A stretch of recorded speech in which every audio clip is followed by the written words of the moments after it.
Abra sua Bíblia em Gênesis, capítulo de número 12. Os irmãos tenham paciência nessa pregação, que nós vamos discorrer ela versículo por versículo. Eu vou dar algumas viajadas.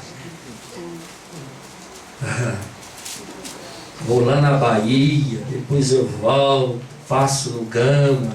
Mas eu sou assim mesmo, não se espante não. Eu gosto de viajar.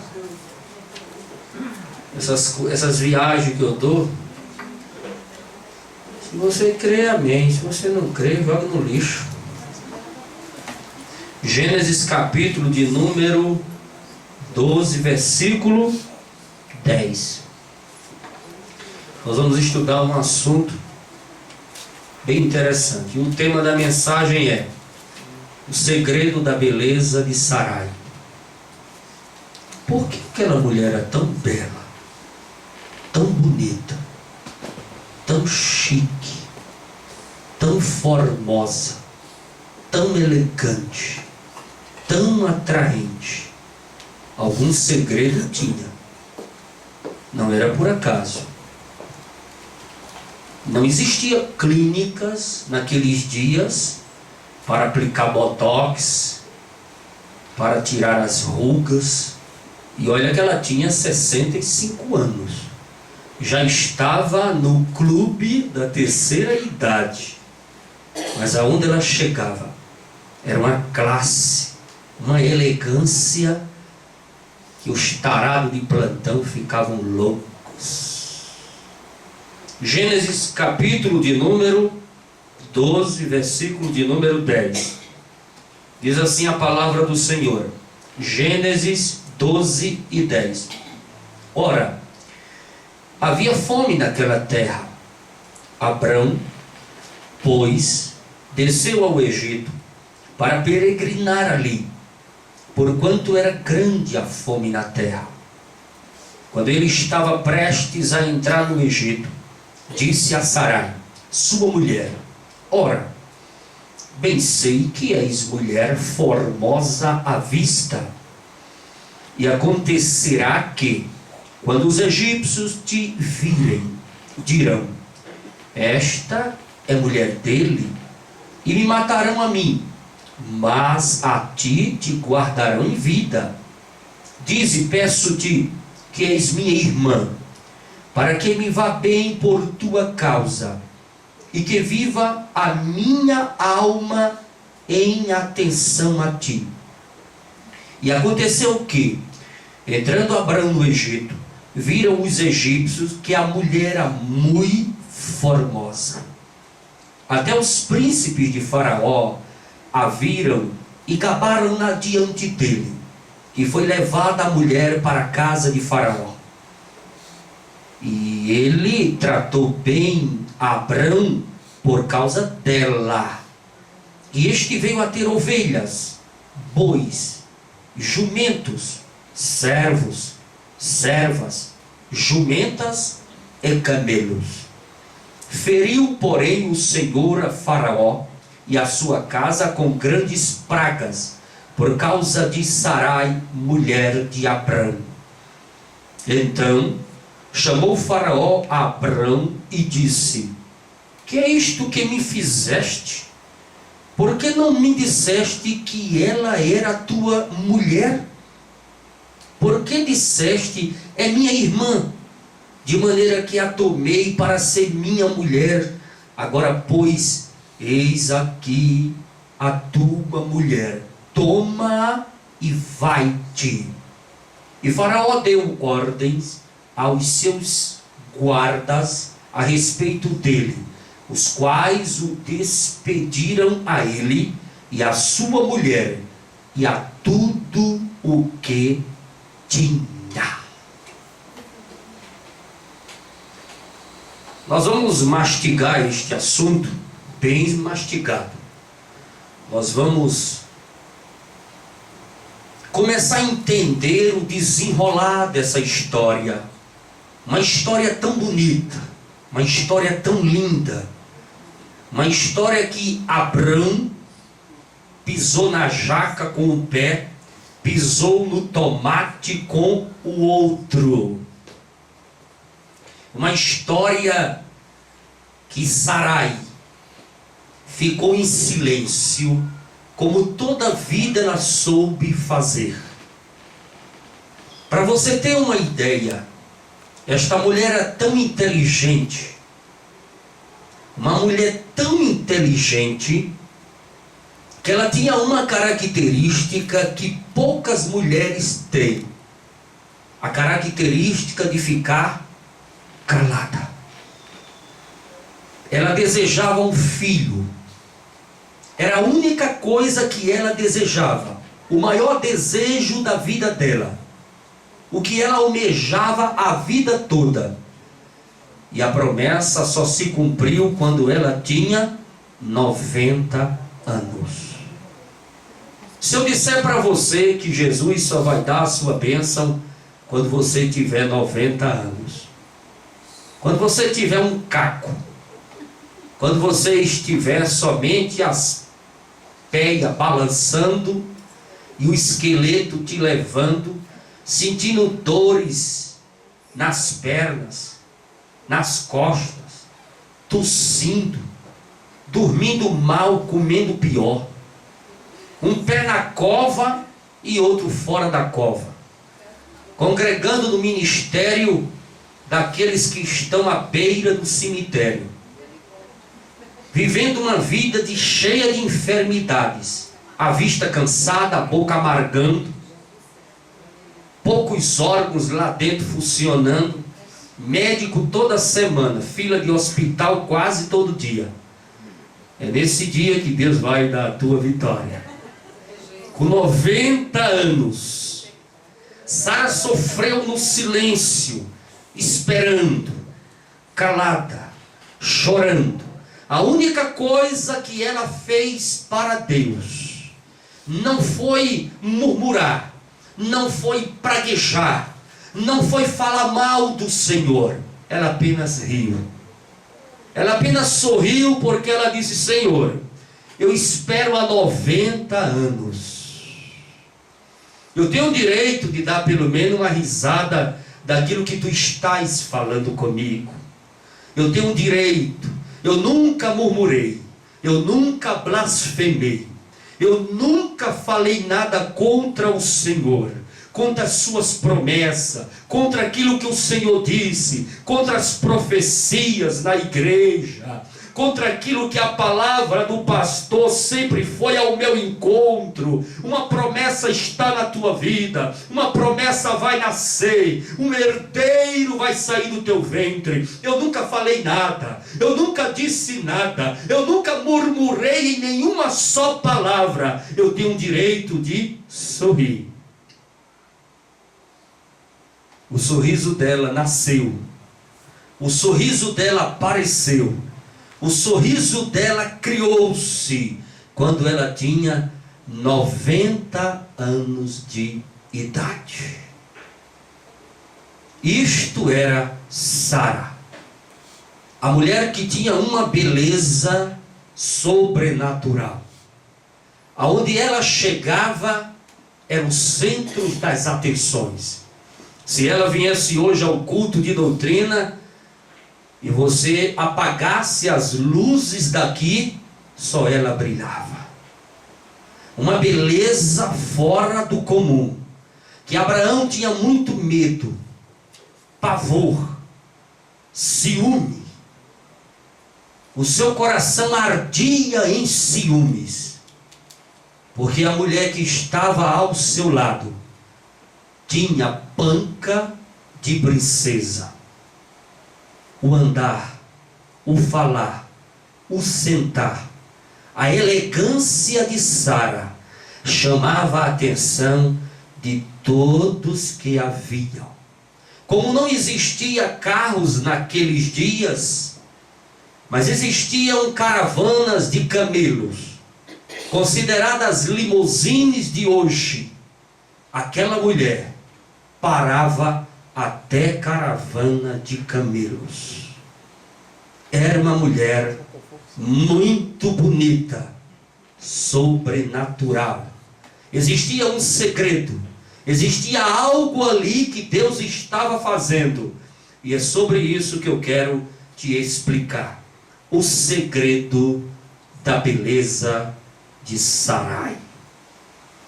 Você pode chamar Sarai, você pode chamar Sara. Todos os dois nomes significam princesa. Isso lhe faz jus por tudo que ela representava na sua beleza física. Verdadeiramente era uma princesa.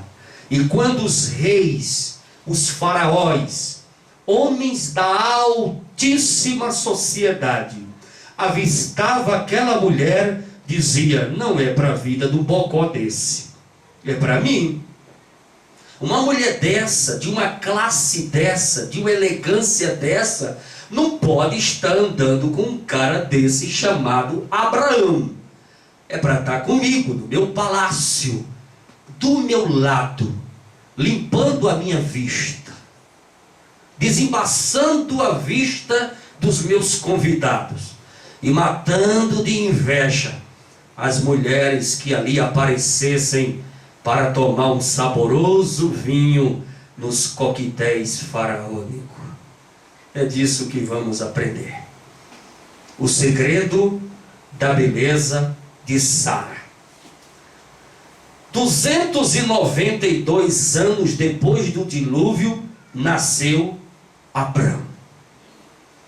Interessante que o nome dele mudou.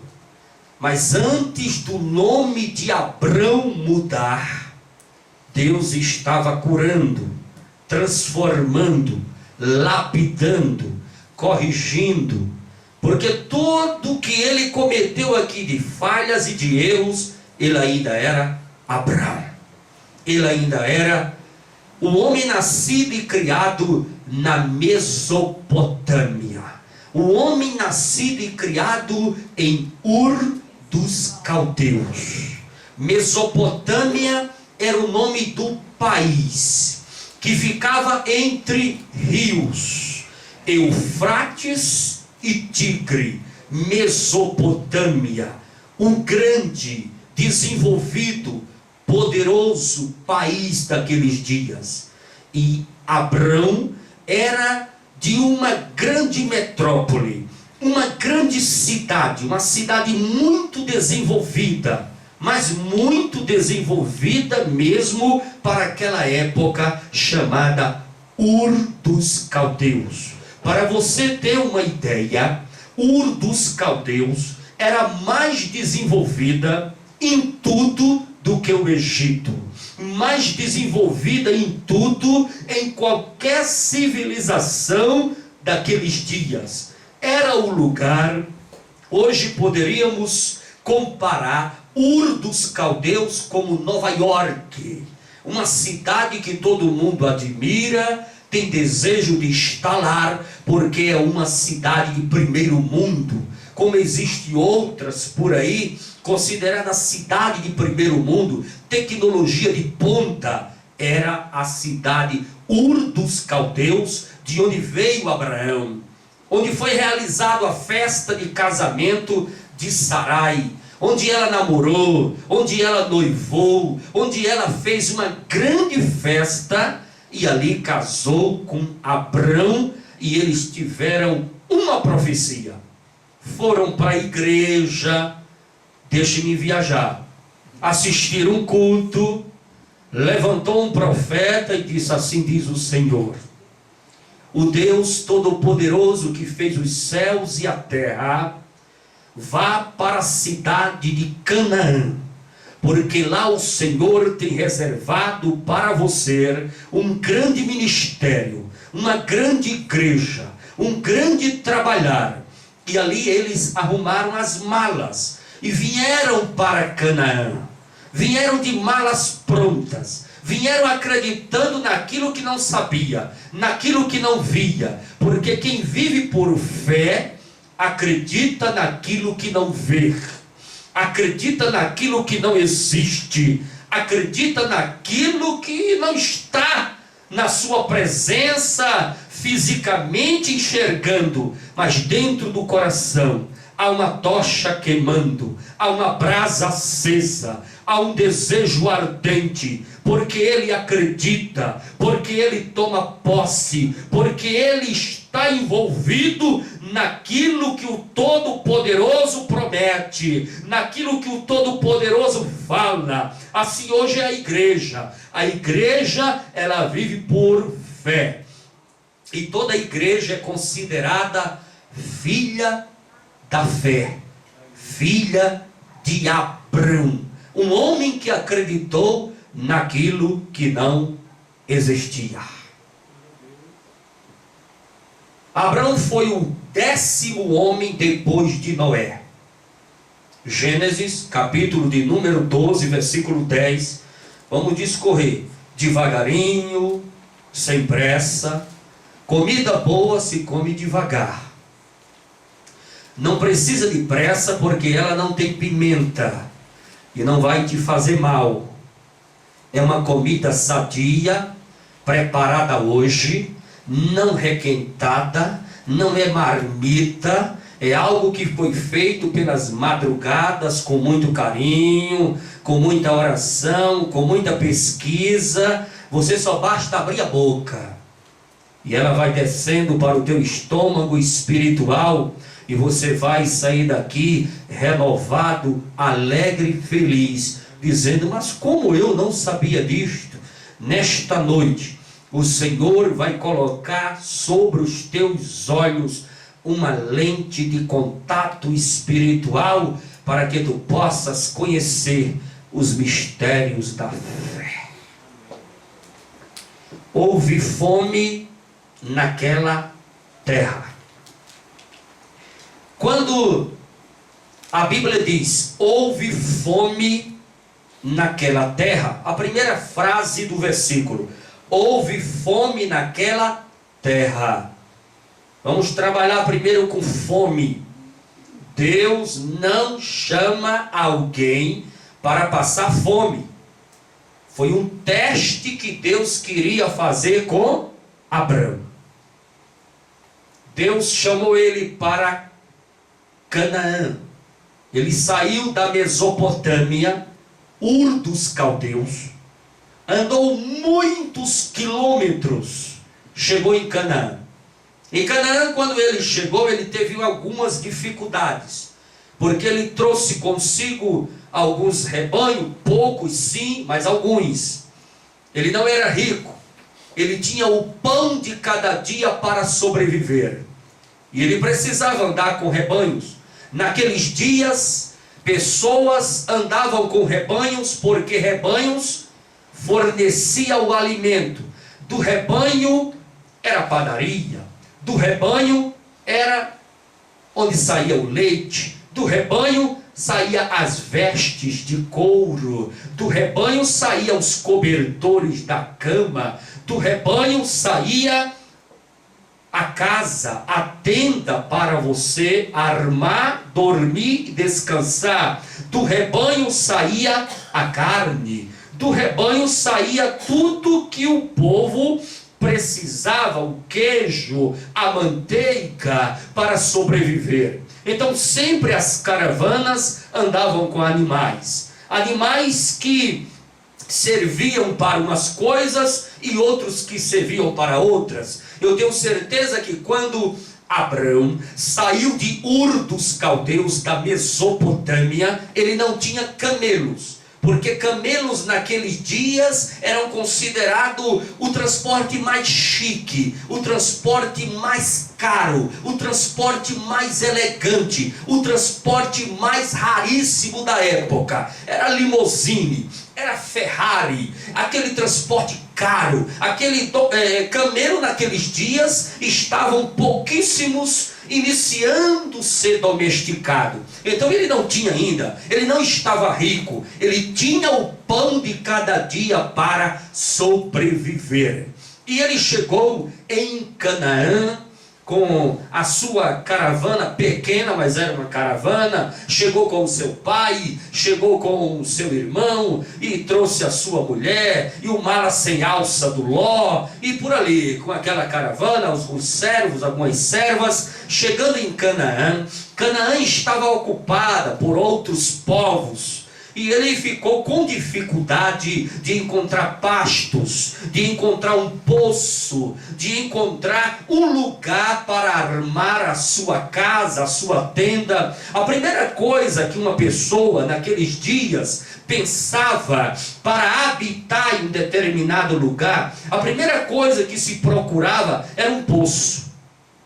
Porque é no poço aonde se tirava água para os animais, tirava água para cozinhar, tirava água para banhar, tirava água para tudo. Tudo dependia de um poço. E ele precisava encontrar um lugar aonde, se não tinha poço, alugava um poço. Se não podia alugar, comprava. Se não comprava, construía. E ele chegou naquela terra estranha por ali, falando outra língua, assombrado, meio arisco, olhando de um lado para o outro, com cuidado na mulher, porque muito bonita, muito linda, muito elegante. Você vê que na maioria das vezes, quando se procura Sara, ela estava dentro da tenda. Abraão dizia: fica lá dentro, para os olhos de cururu e urubu não olhar para você, minha filha. Você foi escolhida por Deus para mim, e é de mim, de você, dessa beleza raríssima, dessa linda mulher, dessa perfeição de mulher feita no pincel, de onde vai sair o nosso herdeiro, de onde vai surgir uma grande nação, de onde vai sair a nação hebraica. Então fica dentro da tenda, fica dentro da tenda. Que mulher bonita é fechada dentro de casa, né? Deixe-me viajar. Houve fome naquela terra. Houve fome na terra de Canaã. Sarai acompanhou Abrão quando Deus lhe mandou sair de sua terra, Ur dos Caldeus, em direção a Canaã. Sarai também peregrinou por Siquém até o carvalho de More, obedecendo ao chamado do seu marido. As pessoas, quando estão pregando a palavra de Deus, sempre falam que Abrão foi muito obediente e atendeu o chamado de Deus. Sarai também foi. Porque o ministério de um homem de Deus, 50% é ele, 50% é a sua costela. Ela concordou com tudo, ela acreditou em tudo. Ela também disse para Abrão: eu estou do teu lado para o que der e vier. Eu estou do teu lado, acreditando também nesse Deus, acreditando na promessa dele e naquilo que ele falou. Você é crente, eu também sou. Eu estou aqui do teu lado, Abraão.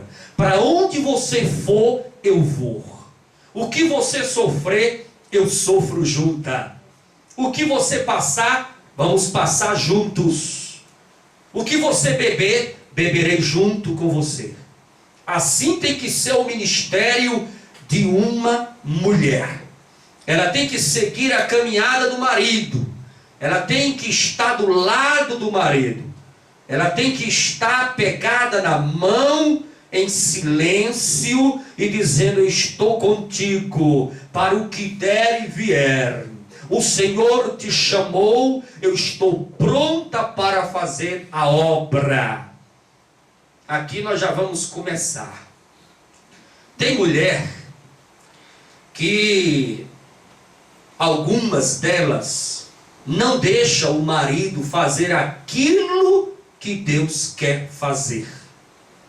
Na maioria das vezes, Deus fala com o homem tem desejo de realizar, mas a mulher atropela, empaca o negócio, não quer fazer a obra, fica colocando mau gosto, fica falando, fica murmurando, fica praguejando, fica dizendo isso, fica dizendo aquilo. Eu tenho um conselho para os homens: quando fores dormir, encha bastante a bexiga de água.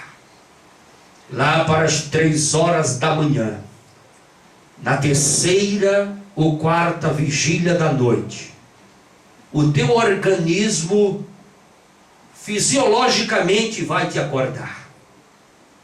Vá ao banheiro, faça suas necessidades fisiológicas e dobre o joelho. E ore. Leva, Jesus. Leva.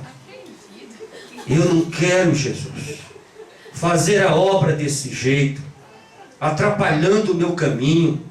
Eu chamo para isso, não pode. Eu chamo para aquilo, está cansada. Leva.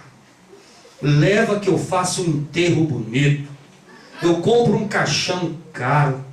Eu mando o pastor Jamaci realizar um ato fúnebre, daquele de primeira classe. Leva, Jesus. Leva que o Senhor está preparando outra costela.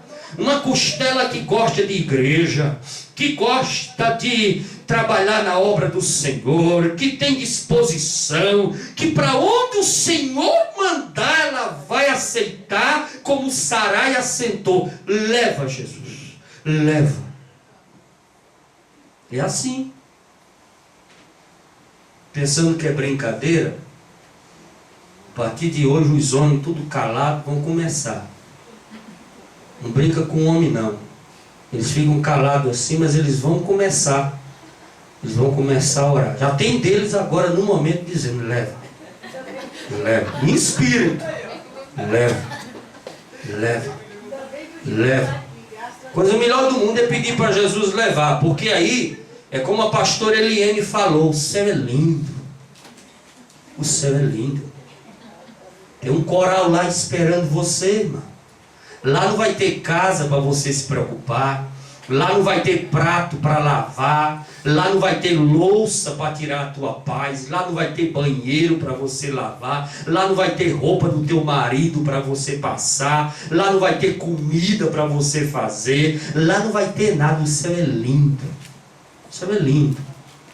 Então, se os afazeres de casa e a vida de casada está prejudicando o teu marido fazer a obra, você vai para lá, que não vai ter nada para fazer. Lá nem dormir você dorme.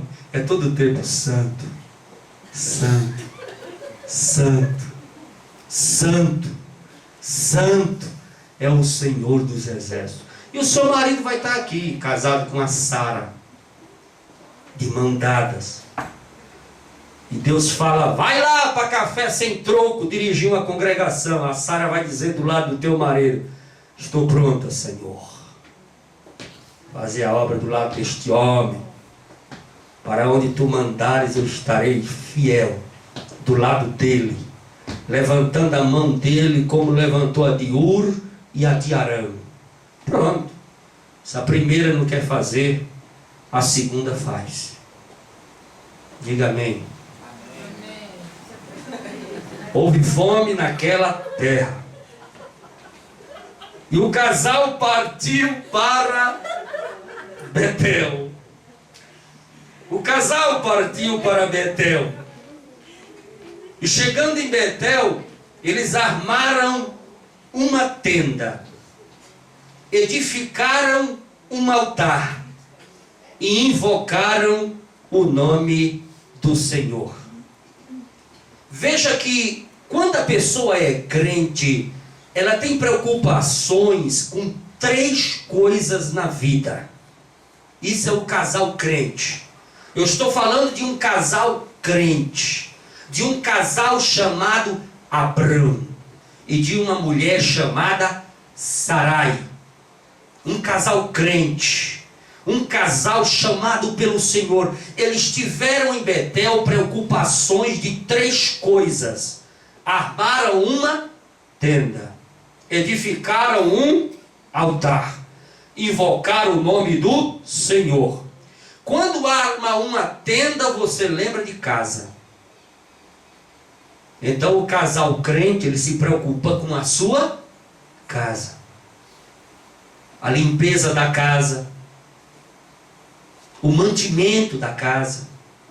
A educação dentro de casa.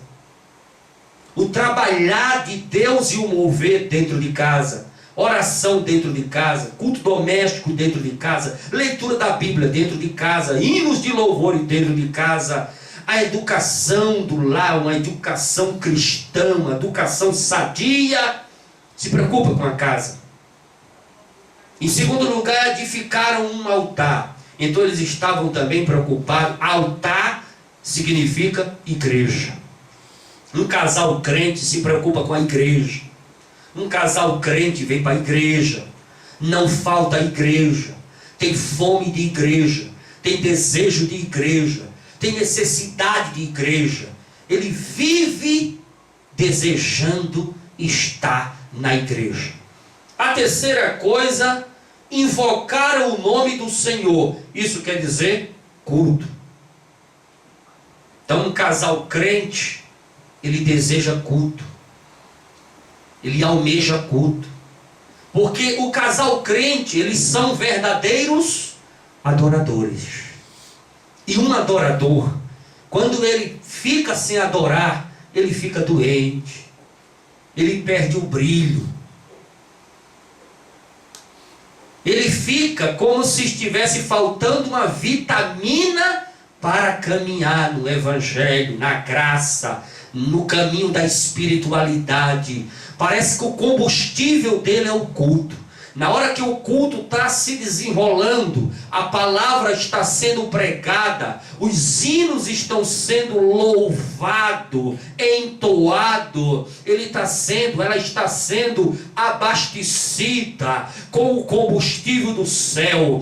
E quando o combustível do céu, pela palavra, pelos hinos, pelo desenrolar e desenvolver do culto, vai caindo na sua vida, você vai criando ânimo, criando força, criando esperança. Você chega na igreja de cabeça baixa, triste, amargurado, mas quando sai dizendo: eu creio na promessa que Deus me fez, eu creio que a qualquer momento uma porta vai se abrir, eu vou adentrar por ela, vou cantar o hino da vitória, o Senhor está comigo. Aí você olha para aquele crente e fala: está abastecido até a boca do tanque,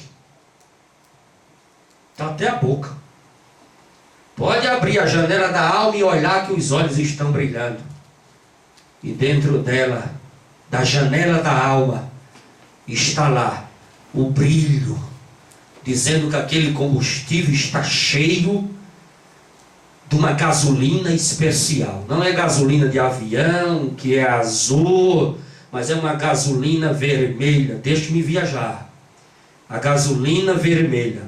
Uma gasolina parecida com a gasolina do sangue do Cordeiro, abastecer da sua vida, lhe dando força e coragem para você pisar serpentes e escorpiões e dizer: eu sou um soldado da fé, jamais o meu lema é recuar, e sim avançar.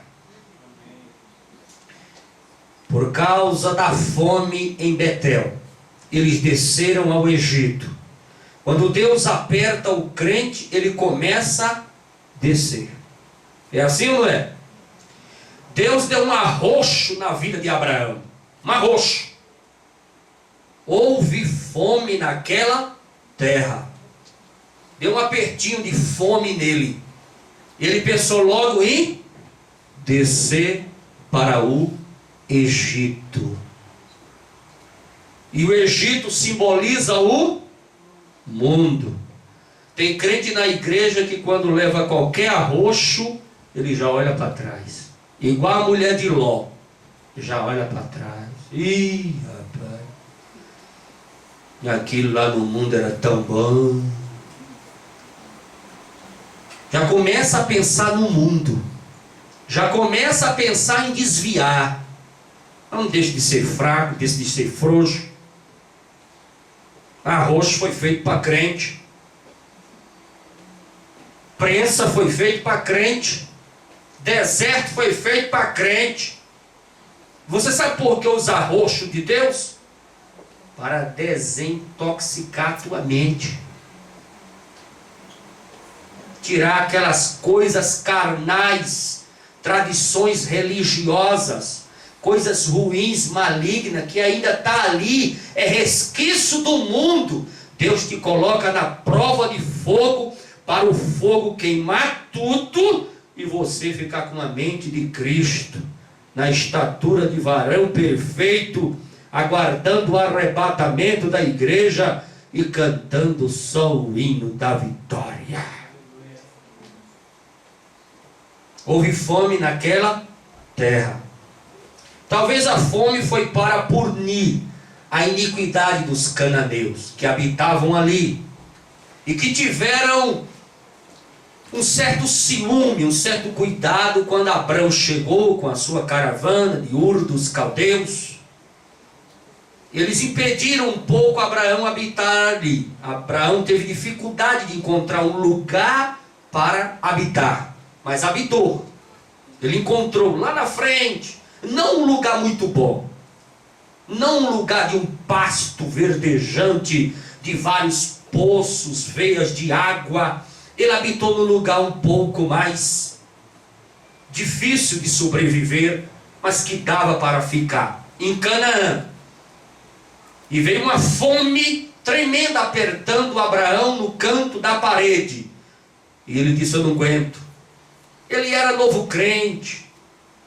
Ele era novo crente. Ele estava chegando da Mesopotâmia, chegando de Ur dos Caldeus, tinha aceitado Jesus naquele ano. Era novo crente. O nome ainda era Abrão, pai da altura. Não era Abraão, pai de uma grande multidão. Era Abrão, era novo crente. Por isso que ele titubeou na fé. Por isso que ele quis descer ao Egito. Ele não suportou o aperto. Novo crente. Tem crente que tem 50 anos na igreja. Aí o pastor dá um arroxo nele, ele fala: pega leve comigo, pastor, que eu sou novo convertido. Uai, não fica velho nunca? Talvez a fome foi para provar a fé de Abrão, provar a sua sinceridade e a confiança. Abacuque capítulo 3, versículo 17. Ainda que a figueira não floresça, nem haja fruto na vide, o produto da oliveira minta, nos currais não haja ovelhas, nos pastos não haja vacas, ainda assim eu me alegrarei no Deus da minha salvação. Eu acho que Abrão, como ele era novo crente, ele não tinha ainda ido à escola dominical.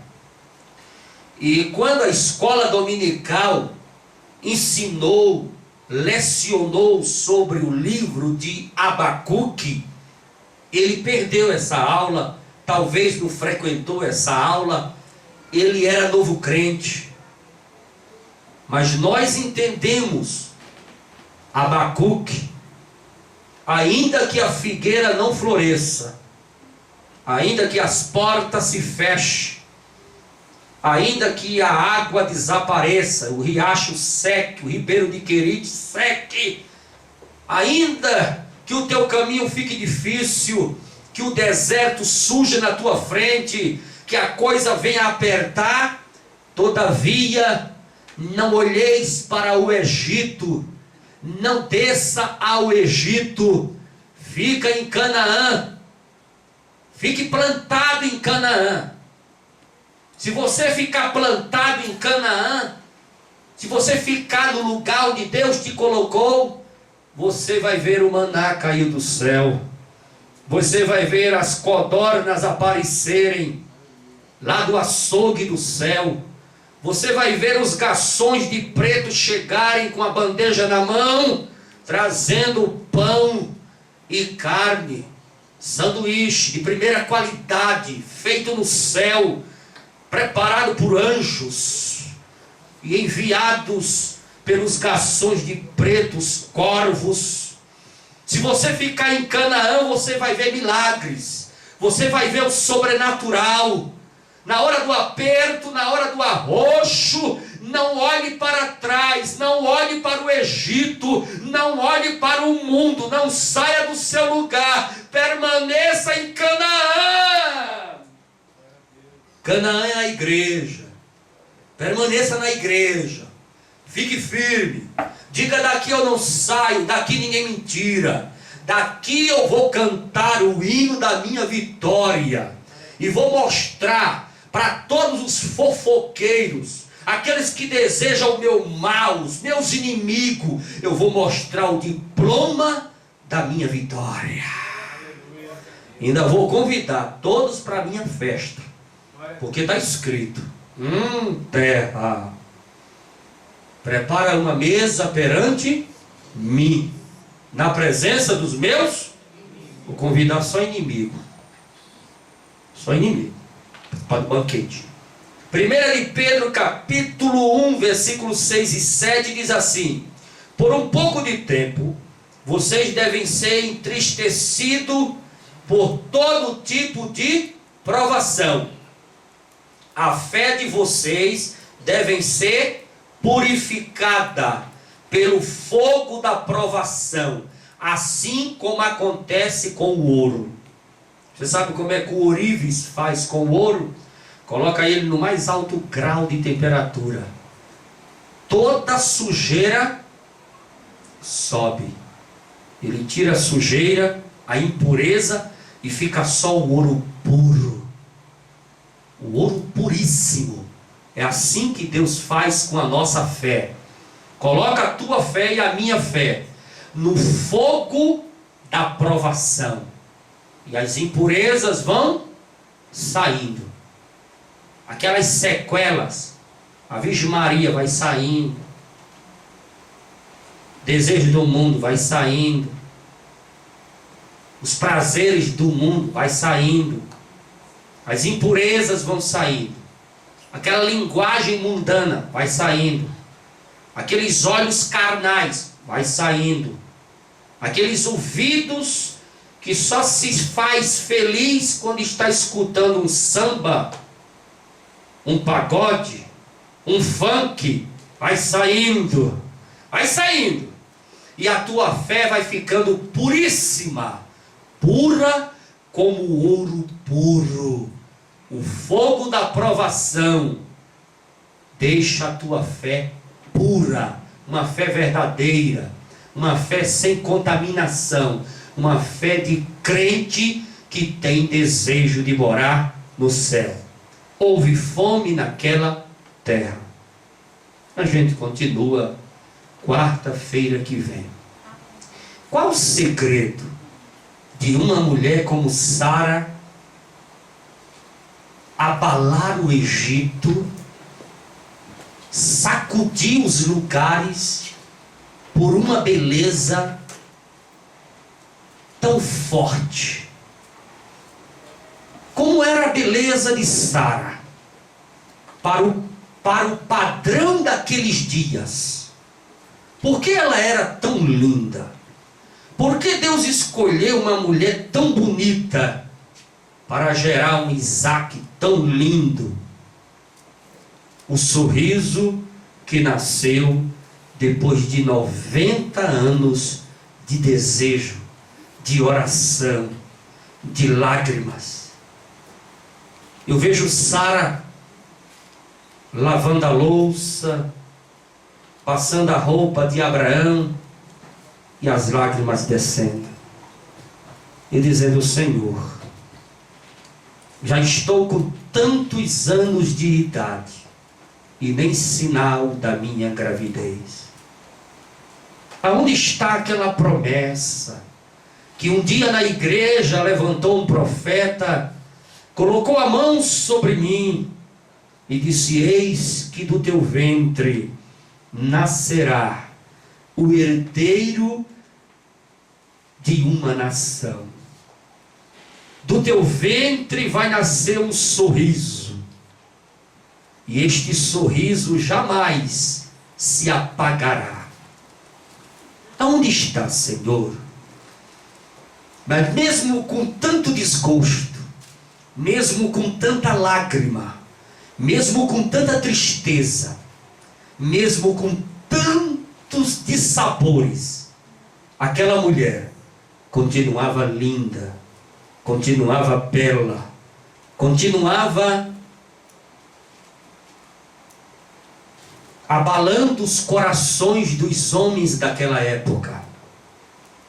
Abraão, quando andava com ela de mãos dadas, por onde ele andasse, se ele ia no supermercado, se ele ia na padaria, se ele ia na feira livre no meio da rua, ou no shopping center daqueles dias, uma feira de animais, gado miúdo, camelos, Abraão tornou-se rico e sempre frequentava essas feiras de animais, frequentava feiras de jumento, de jumenta, porque o animal excelente para carga era na realidade um animal que servia para carregar todo tipo de peso, subir montanha e descer montanha, vales, buraco, lugares ruins. O jumento, ele anda devagar, mas ele passa por todos os lugares e não reclama de peso.